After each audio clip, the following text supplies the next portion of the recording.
अस्सलाम वालेकुम दोस्तों, ओपन आइज चैनल में आप सबको खुश आमदीद। आज की वीडियो में हम बात करेंगे औरत पर बंदिश और शादी में रुकावट वाला जादू कैसे किया जाता है और किन चीज़ों पर किया जाता है। कैसे आमिल हंसते बसते घर को उजाड़ देते हैं। जब जादू हो जाए तो कौन सी अलामात जाहिर होती हैं और इनका क्या इलाज है। वीडियो को एंड तक ज़रूर देखिए, आपको सब सवालों के जवाब मिल जाएंगे। तो चलिए आपको स्टोरी की तरफ लिए चलते हैं। प्यारे दोस्तों, सफली आमिल के पास लोग बंदिश और शादी के लिए लड़की के इस्तेमाल की चीज़ें मसलन कंघी, कपड़ा, जेर जामा या बाल वगैरह, चप्पल, कपड़ा, पैर की मट्टी वगैरह लेकर जाते हैं। जादू करने वाला मलऊन शैतान सफली आमिल लड़की और इसकी मां के नाम से जादू का अमल करके देता है और इसे किसी वीराने या फिर कब्रिस्तान में दफन करने को कहता है, जिसके बाद असराते बाद शुरू होते हैं तो शादी में रुकावट पैदा हो जाती है।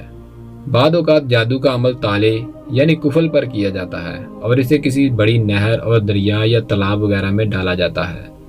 तीसरी शक्ल ये होती है कि जादू के अमल के लिए लड़की पर शैतान, जिन्नात या खबीस रूह की चौकी बिठा दी जाती है और वो शैतान इसके ऊपर मुसल्लत हो जाते हैं। जिन्नात इंसान के अंदर 4 मौक़ों पर दाखिल होते हैं। जब इंसान को शदीद गुस्सा आता है, या फिर जब वो बहुत ज़्यादा खौफ महसूस करता है, या फिर शदीद गफलत यानी आप सब कुछ भूल कर एक ही चीज़ को सोच रहे हों, और आखिरी जब आप शहवत परस्ती की हालत में हों, क्योंकि इस वक्त इंसान का दिमाग और कुछ नहीं सोच सकता, जिससे जिन्नात को दाखिल होने में कोई ख़तरा नहीं होता।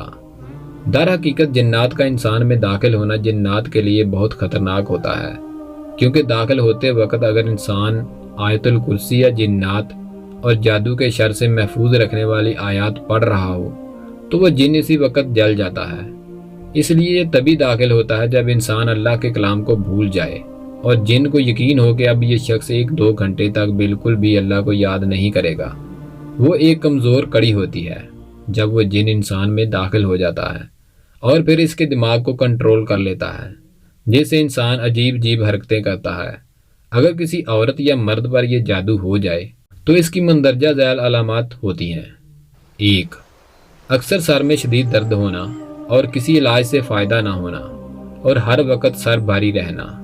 2. औरत की छाती में शदीद घुटन का एहसास होना, ख़ास तौर पर असर के बाद से निसफ रात तक। 3. रिश्ता तलब करने वाले शख्स का बदसूरत नज़र आना। 4. रीढ़ की निचली हड्डियों में दर्द होना। 5. बाद दफ़ा मैदे में मुसलसल शदीद दर्द होना। 6. नींद के दौरान बहुत ज़्यादा घबराहट होना। 7. बहुत ज़्यादा परेशान ख्याली। 8. दिल में कसरत से वसवसा पैदा होना। नोट: अगर ये सारी अलामात हैं तो आपको हर वक्त बावजू रहना है और किसी अच्छे नूरी इल्म वाले इंसान से तशखीस करवानी है। वो लोग आपका इलाज कुरानी आयात से करेंगे। अगर किसी वजह से आप बाहर किसी के पास नहीं जा सकते तो ये अमल ज़रूर करें, लेकिन इसका फ़ायदा 2 शर्तों के साथ ही फ़ायदेमंद साबित होगा। जब मौलिज यानी इलाज करने वाला अल्लाह की शरीयत का पाबंद हो, और दूसरा उसे कुरानी इलाज की तासीर पर मुकम्मल यकीन हो, और 40 दिन तक हराम का लुक़मा ना खाया हो और ना ही कोई हराम काम किया हो। सिर्फ इसी सूरत में ये अमल 100% काम करेगा। अब आपको ऐसे शख्स को ढूंढना होगा और उसे ये अमल करने को बोलना होगा। सबसे पहले अपने घर की फ़िज़ा दीनी बनाई जाए। इसमें लगी मौजूद तस्वीर को निकाल दिया जाए ताकि फरिश्ते घर में दाखिल हो सकें। मरीज़ के पास जो तावीज़ और कड़े वगैरह हैं, इन्हें निकाल दिया जाए। जहां पर इलाज करना हो वहां से गाने बजाने वाले आलात को हटा दिया जाए। मरीज़ को अल्लाह ताला से मोहब्बत का दरस दिया जाए और हाथों के नाखून शरीयत के मुताबिक काट लिए जाएं। नील पालिश उतार ली जाए और मरीज़ 5 वक्त की नमाज मुकर्रर कर ले और शरी पर्दे की पाबंद भी हो।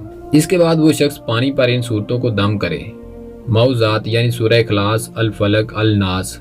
दमशुदा पानी मरीज को पिलाया भी जाए और इसी से गुस्ल भी करवाया जाए। ये अमल हर तीसरे दिन करना है जब तक मुकम्मल शिफा नहीं मिलती, और नमाज फजर के बाद 100 मरतबा ये दुआ पढ़े। ला इलाहा इल्लल्लाहु वहदहु ला शरीका लहू लहुल मुल्कु व लहुल हम्दु व हुवा अला कुल्ली शैइन कदीर। इसके अलावा रोज़ाना आयतुल कुर्सी को एक किसी ऑडियो रिकॉर्डिंग में सुनना है। औरत इन तालीमात पर 41 दिन तक अमल करे तो इंशाअल्लाह शिफा नसीब होगी।